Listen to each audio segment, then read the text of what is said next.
Hey, this is Eric from Wisdom Heart. Here's the email that I got. I made a terrible choice 6 years ago. I have since rebuilt my life. Congratulations on that. But I am still stuck in the past, replaying the nightmare in my head. How do I move on from this and leave the past behind? So we all know about this pattern and this habit, right, of replaying and ruminating and revisiting.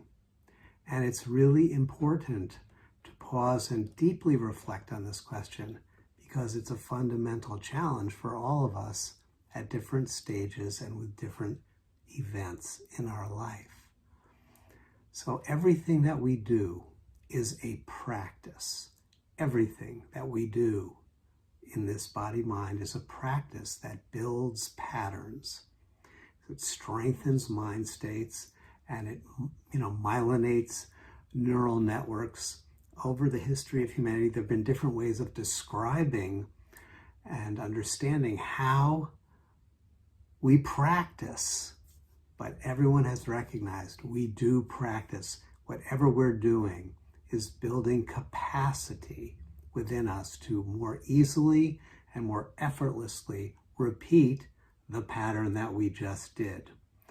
Whether that pattern is the pattern of regret and self-recrimination, or whether that is the pattern of compassion and self-liberation. These are all patterns that we cultivate through practice. Now, unconscious practice, habitual unconscious practice is called karma or karmic practice. It's the reactive and habitual practicing that reinforces habits of the mind and body that are constrictive, that are limiting, that are suffering inducing. Contrast that with conscious or liberational practice. That's called Kriya. So we have two Sanskrit words, karma and karma practicing, which is reinforcing habits of reactivity, and Kriya, which is liberational practices, intentional and wise cultivation of habits that strengthen our capacity to realize, to embody, and to express qualities that have been called virtues, qualities like patience or kindness or compassion, truthfulness, self-regulation, and such, love, and more. The wisdom traditions around the world point out that there is this distinction. There is this distinction between karmically reinforcing our habits and kriyally or creatively transforming our embodiment through mindful, wise, loving practices. So this is the process. In the Bhagavad Gita, that great yogic text, which has so much profundity and practical wisdom, it talks about the practice of reinforcing suffering. And it says it very concisely in chapter 2. The teaching goes like this: dwelling on objects, externally or internally, the mind becomes attached eternally. So objects means thought forms, patterns, emotions, dwelling on them, ruminating on them, revisiting them, like repeating them over and over again. The mind becomes attached to them, it becomes habituated to them, it becomes what the mind more easily and effortlessly returns to over and over again. Becomes, it says, attached. Attached, the mind becomes addicted by degree. Thwart that addiction and the mind becomes angry. And this is such an interesting teaching. The mind can become addicted to a habit of stress. The mind can become addicted to stressful thoughts, self-recriminating thoughts, nightmarish thoughts, as the email suggests. But then when we try to thwart aggressively that pattern, which is now an addiction, the mind gets agitated and struggles. Mind becomes angry. The teaching continues, be angry and the mind is confused by pretense. Confuse your mind, forgotten is experience. We forget. That was a mistake 6 years ago, and we actually learned something from it. As the email is proving, you've rebuilt your life. There was some learning that occurred, but there's still something there that hasn't been completely revealed and completely blessed. And so we're returning, but returning in an unconscious, ruminative way, an unconscious, self-blaming way, which causes us to forget experience, and thus the teaching says lose discernment, and in losing discernment, missing life's ascent. That there is an upward spiral of awakening that you have clearly connected with. And anyone who's listening to this has clearly connected with. And how can we apply that which is awakening within us back to those unredeemed states of consciousness which are struggling to be free? The Gita and all mystical schools offer many methods of liberational practice, but the core practice, the primary practice, is the practice of meditation. Now, mystically, meditation is not simply being mindful of the present moment. It includes that, but it's not just that. Meditation, mystically, is a practice of interning, of uplifting, and of balancing. Of interning, of uplifting, and of balancing. So it's not just turning into ourselves. It's not just turning into the self. That can be just a form, again, of rumination, of self-recrimination, of running patterns at a level of consciousness that keeps us ensnared. It's also a lifting up to a higher level of awareness, to a more expanded horizon of awareness. But it's not just lifting up, it's also balancing. So there is this process of mystically interning, which means the process of mystically interning and uplifting, which means releasing our emotional commitments to the habits of self-rumination, to the habit of self-centered judgment, whether that's praising or blaming, to release our emotional commitments to suffering and sustaining the identity of suffering. Meditation is a radical movement that draws the energies of the body-mind away from the habitual habits and patterns of being. It's withdrawing the energies so that we can lift up and recognize that while we have personal history, we are not our personal history. We have it, but we're not it. These are stories, and like all stories, they can become sources of learning. They can become teachings. They can even become sources of wisdom. They can also become sources of limitation and suffering.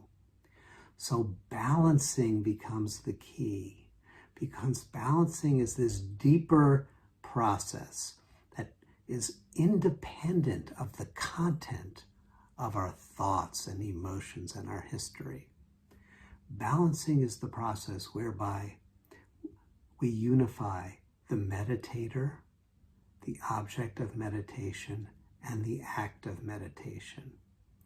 That where we simplify the field of our experience from all the memories of personal history, and we simply experience this moment as the interaction of the meditator, the object of meditation, and the act of meditation.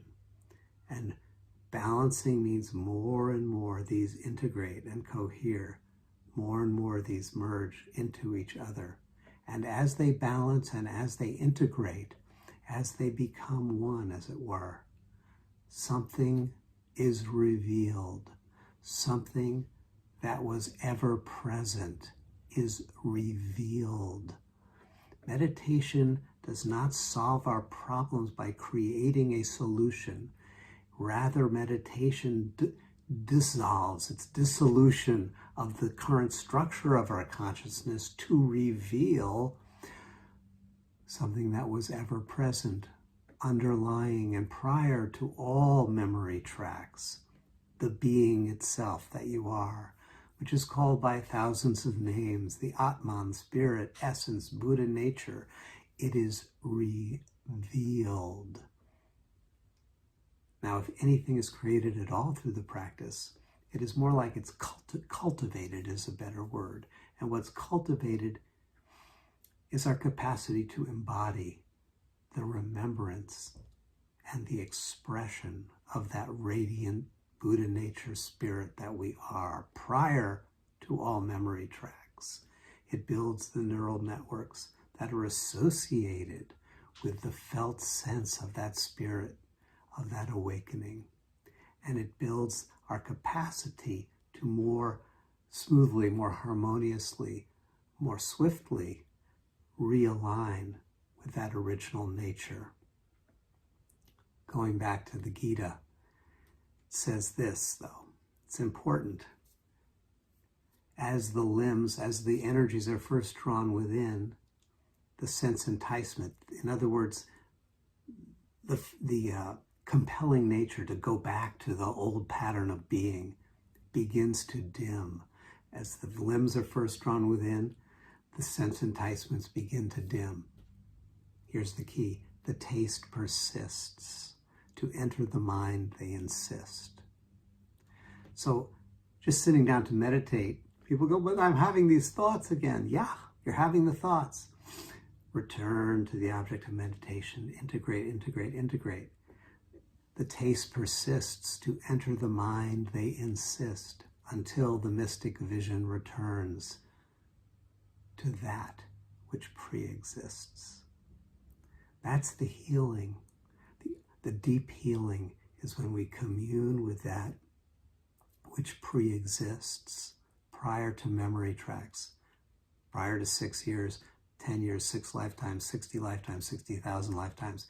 It's that which is ever present, undying and unborn, the reality that you are. This practice is iterative. For as you deepen your capacity to realize, embody, and express that radiance that you are opening your capacity to deeper layers of conditioning that will present themselves to be blessed. There are some memories that we have quite consciously, like the 6 year ago memory.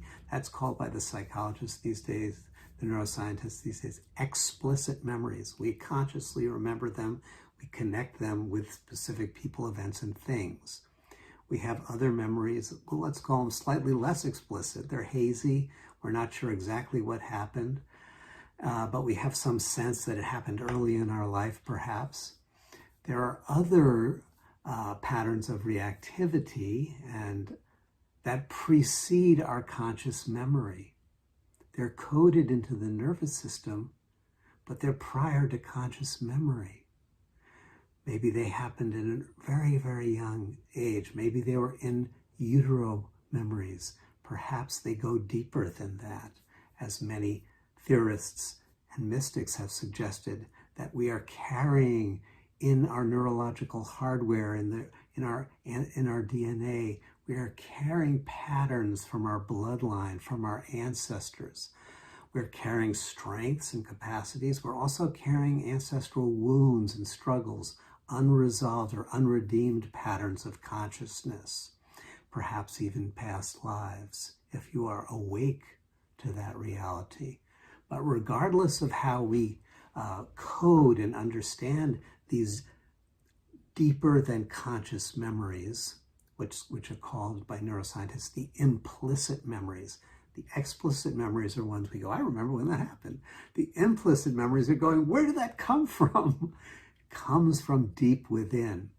And those deep implicit memories are also opened up to us for blessing, for healing, for completion as we deepen our meditation practice and we return to that which pre-exists, which ever presently exists prior to all memory tracks. Remember Albert Einstein's famous line about you can't solve a problem at the level at which the problem was created, which is to say, at any level of consciousness where we have an incompleteness, where we have a tangle, a knot, a karmically unredeemed pattern, whether that's in our 6 years ago or 60,000 lifetimes ago, that level is not the one that can heal it. We have to go to a deeper or a prior level. Einstein called it a higher level. You can call it higher or deeper. It's the level that is prior, which transcends and includes that memory track, which can heal it. So healing is this journey of ever-deepening bliss and ever-deepening blessing that occurs through our daily practice. And no practice is ever wasted. No practice goes without result, because consciously cultivating our attunement to the radiance is the Kriya, the liberational practice that each time we do it strengthens our capacity to realize, embody, and express the truth of our being. And that truth supersedes all memory tracks. It is that truth which we are here to embody and express for the benefit of all sentient beings.